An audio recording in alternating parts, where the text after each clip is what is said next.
So what we're trying to do is actually expand the Tasman rather than just doing the big three. All right, thank you very much for that. That is Christchurch Airport's Aeronautical Development General Manager Gordon Bevan. Once again, Christchurch, leading the way, it seems, with some economic activity. It is the place to be, many say. It is coming up to 20 minutes past 8. More feedback coming in now on fireworks. This person says, as an eye surgeon, I've been involved in several tragic fireworks injuries, permanently marring the lives of both children and adults.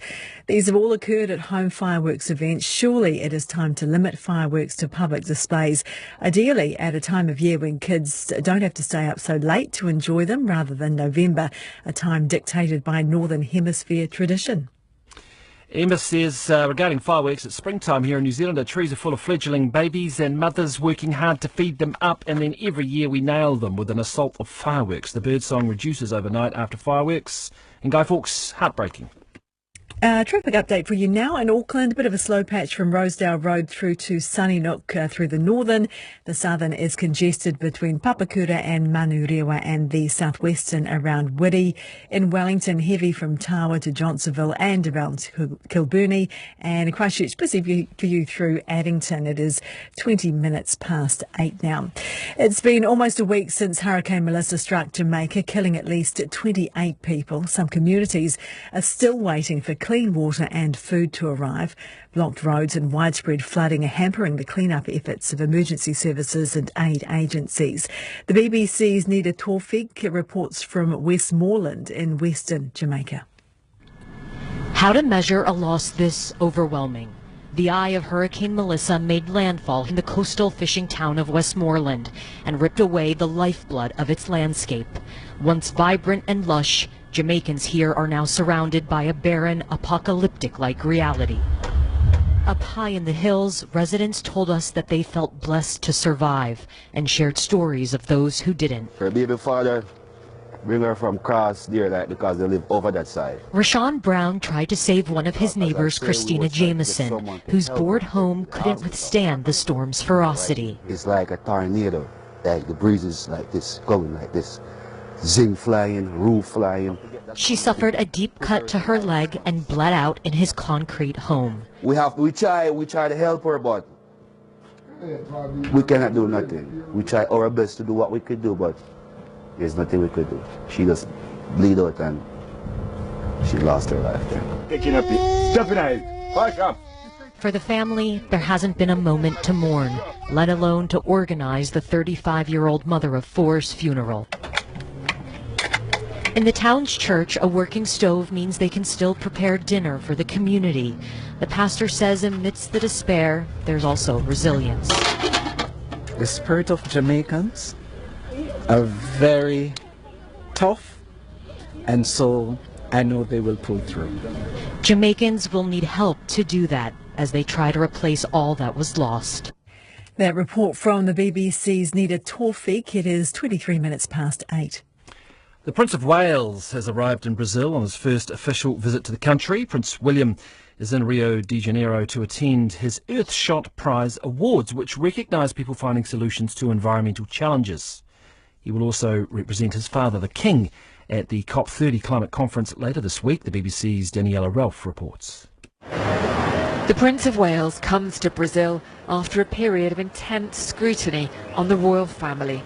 He will attempt to firmly shift the focus onto his environmental Earthshot Prize in a country that is a climate giant, rich in biodiversity and home to a third of the world's remaining rainforests. Earthshot is a 10-year project for Prince William.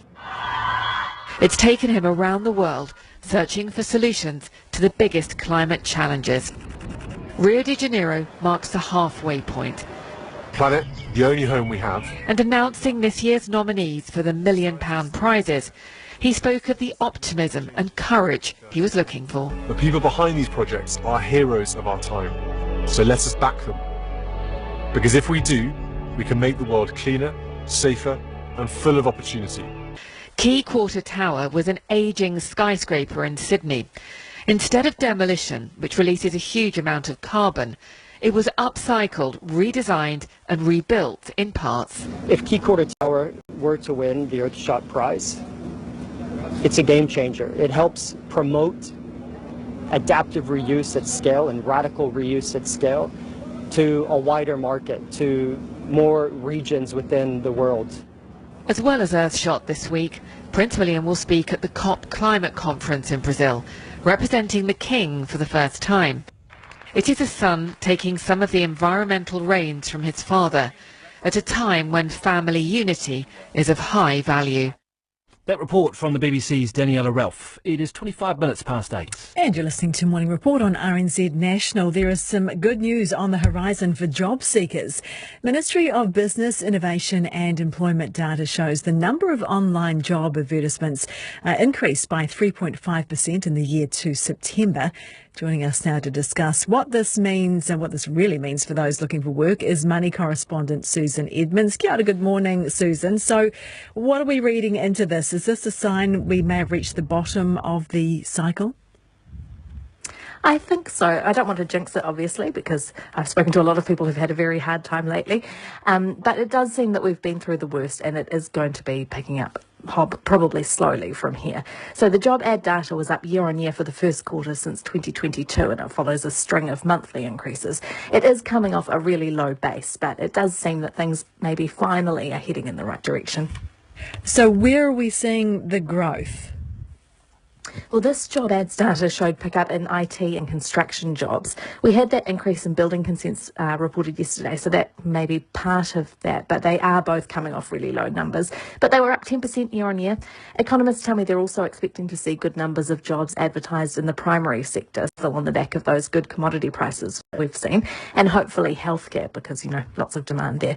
Sectors like retail and hospitality could be a bit slower because they'll rely on households getting out spending again, which we've maybe warming up to, but not quite.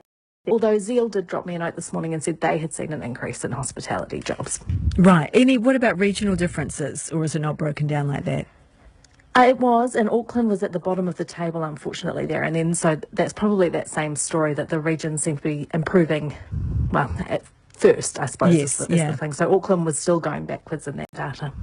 Okay. We're still expecting to see some unemployment data, or some worse unemployment data this week? Yeah, that's right. So we are expecting unemployment to pick up a little bit when the data is reported tomorrow. I guess it's a bit of a lagging indicator, that one. It's likely to be a pretty small increase, though. But if it does get to 5.3%, that's the highest since about 2015, I think. It's still down on where we were after the GFC in 2010, 2011, that sort of time. Okay, well, we will keep an eye on that one, but hopefully the should we say green shoots? We'll say green shoots on the job market. Thank you. Green shoots. Yeah, thank you very much for that. That's our money correspondent, Susan Edmonds. Let's take a little look at some more feedback now on Christchurch Airport welcoming another international route, this one to Tonga. Glenn says, we do not want pre-COVID tourism numbers. We had over-tourism, too much pressure on key tourist sites. The country doesn't have enough infrastructure to handle the numbers. There was a promise to reset and do things differently, but nothing has changed. On latest policy for 3 weeks, 3 free GP visits. This person says primary health care should be free to all in New Zealand. It would ultimately save us money further up the health system. It's part of equality that everyone has the same access regardless. We don't charge the rich for travelling on our roads or having postal services. And finally, Grant says it might be more appropriate to give the capital gains tax money to Pharmac. That would be another way to help the health system. 28 minutes past 8. Check out the weather. It is warm and fine for most places today. Just a few showers for the southern and western parts of Te Waipunamu, the South Island. And still to come before 9 here on Morning Report, West Auckland licensing trusts say the community doesn't want any more alcohol in the area. It's going to be a wet and warm end to the year. And Sir Anthony Hopkins' autobiography on being bullied at school and his battle with alcohol. To the news now with Nicola Rice. Te Pāti Māori's president says he doesn't know what problems the MPs Maria Mino Kapakingi and Tākuta Ferris have with him. The party's in crisis as John Tamahere urges the two MPs to